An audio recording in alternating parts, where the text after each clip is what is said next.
Consider everyone you know. How many people jump between dieting and overeating? How many people dislike parts of their bodies and are constantly trying to lose weight?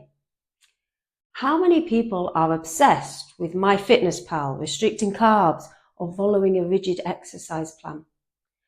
I suspect you know tens, if not hundreds of people who fit these criteria. Yet have you ever stopped to consider these same people may actually be suffering disordered eating? It's understandable if you haven't, because disordered eating has become so normalised in Western society, but that doesn't mean it's not a problem. It's Eating Disorders Awareness Week here in the UK, and in this video, I'll explain what disordered eating is, how what we consider as normal can often be unhealthy, and how if you're worried about your eating or exercise, you can feel less alone and gain the courage to seek support. We're going to be talking about eating disorders in this video, so please be kind to yourself and reach out for support if you're struggling.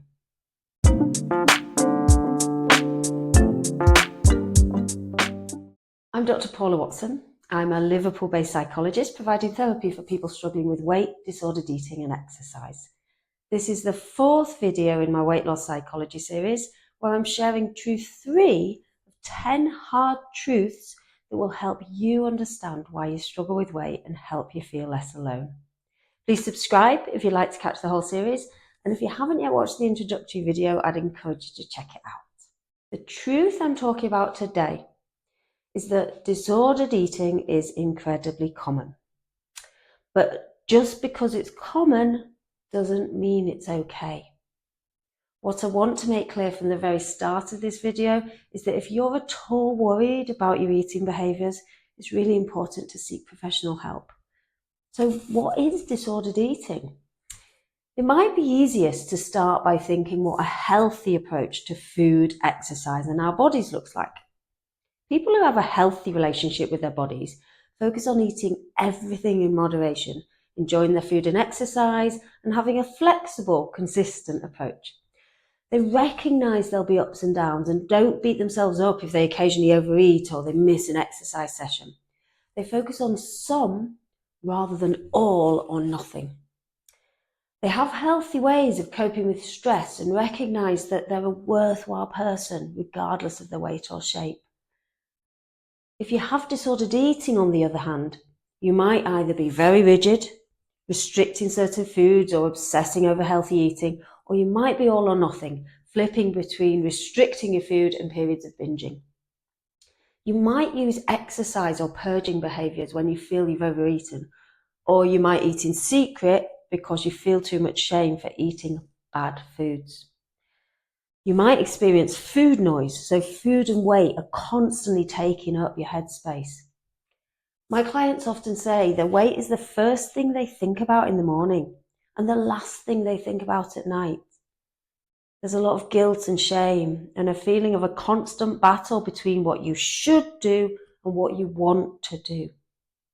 And at the root of disordered eating is often a hatred for your body and a desperation to lose weight, fat, or perhaps to bulk up. The paradox is that if you struggle with disordered eating, it's actually very difficult, even impossible, to change your body composition in a healthy way without first tackling the eating problem. And this is because hating your body keeps you desperate to get results quickly, so the patience and perseverance you need for long-term change feels unobtainable. Instead, you go for quick fixes, which may work for the short term, but often lead to cycles of restriction and binging. The key difference between people with and without disordered eating is the extent to which their self-worth is linked to their body. So if we draw this out on a pie chart, we'd expect someone without disordered eating to evaluate their self-worth in a range of areas. So how good they are at work, their hobbies, as a parent, as a friend, they'll all be equally important. Weight and shape may be a small part of it, but other areas of their lives are just as important. So even if they don't like parts of their body, which is quite normal, this doesn't affect their overall well-being and they're able to get on with their life without worrying too much about it. In a pie chart of someone with disordered eating, weight and shape often takes up over half or even 3/4 of how people evaluate their self-worth. So that means that if they're feeling bad about their weight or shape, which they usually are, This negatively affects their mental health and how they see themselves as a whole.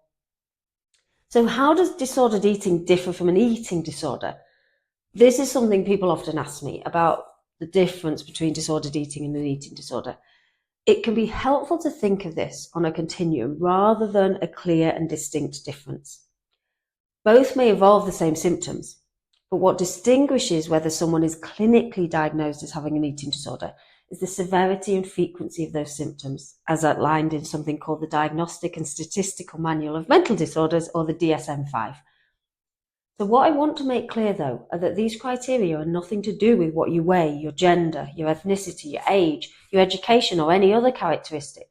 Whilst some serious eating disorders that lead people to become severely underweight, other eating disorders can affect anyone of any weight. And just because your symptoms don't meet the clinical cutoff doesn't mean your eating problems aren't serious, and it doesn't mean you're in any less distress. Non-clinical disordered eating can take over your life. It can persist for decades if it's not addressed, and you are equally deserving of professional support. So if you're concerned about yourself or anyone you know, it's really important you reach out for support to your local medical doctor, charities such as Beat Eating Disorders here in the UK, I've put the link below, or to a qualified therapist or psychologist like myself. So let's think about how disordered eating's become normalised. Some of the behaviours we've just talked about, so binging, all or nothing mentality, body dissatisfaction, they're all really common in Western society. But what we often don't see is the distress people are feeling underneath.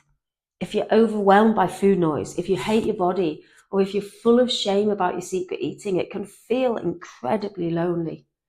And when clients come to work with me, they've often suffered in silence for years, decades even. They haven't even admitted to anyone how much distress food and weight has caused them because they feel ashamed. Yet their best friend may be standing there with exactly the same experiences and they never talk about it. Perhaps you've shared a lifetime of diet culture with your friends. You've attended Weight Watchers, Slimming World together. You've praised each other for your weight loss. You've openly disparaged yourself for eating that extra chocolate or for not sticking within the day's sins. Or you might hang out in spaces where there's extra pressure around what your body looks like, so the fitness industry, beauty industries, or sport. Perhaps you and your mates are always saying things like, "Oh, I shouldn't, but go on then. Back on the wagon tomorrow and no pain, no gain."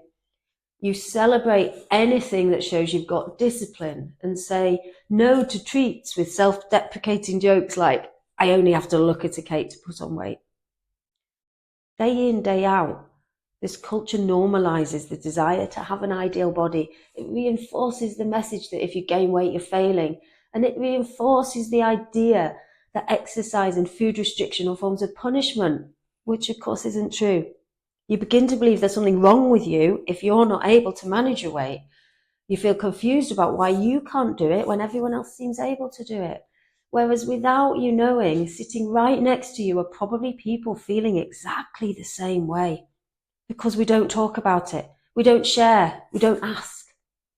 We can never fully know the extent of disordered eating because so many people hide their struggles inside because the outside behaviours are seen as so normal. So now let's think about what you can do if you're worried about your own eating or if you're worried about someone else's eating. None of us can change this culture single-handedly, but if what I've said today has resonated with you, please like or leave a comment to share your support, because the more that people engage with my videos, the more people YouTube will show the videos to so that they can benefit too. And if you're worried about your own or your loved one's behaviour, there's some steps that you can take as a starting point. Firstly, we need to start talking. If we talk, we can remind each other it's unhealthy. We can fight the diet culture together, and we can start to create a new normal. So if you recognise these behaviours in yourself and your friends, maybe start by sharing this video with them. See what they think. Ask each other honestly, how are you feeling about this? How can you help each other to start accepting your bodies and loving yourselves for who you are? Secondly, to start moving towards more balanced eating and exercise, check out my sustainable weight loss playlist, which includes videos on stopping the obsession with the scales, taking a long-term approach to weight management, and getting into a regular eating routine to prevent binging. And if over-exercise is a problem for you, I've linked to a Mind charity page below, which includes a video, blogs and tips for developing a healthy relationship with movement. Most importantly, if you're worried about your own eating or exercise behaviour, it's really important to reach out for professional support. Remember, this is a sign of strength and there is no shame in asking for help. In the UK, we have a great charity called Beat, who I'll link to in the comments, and you can see a GP or you can see an independent psychologist like myself. I offer free 30-minute discovery chats and no problem is too small, so please reach out. If you found this video helpful, please check out my other videos in the Weight Loss Psychology series and subscribe so you don't miss next week's video, where we'll be talking about the reality that weight management is harder for some than others.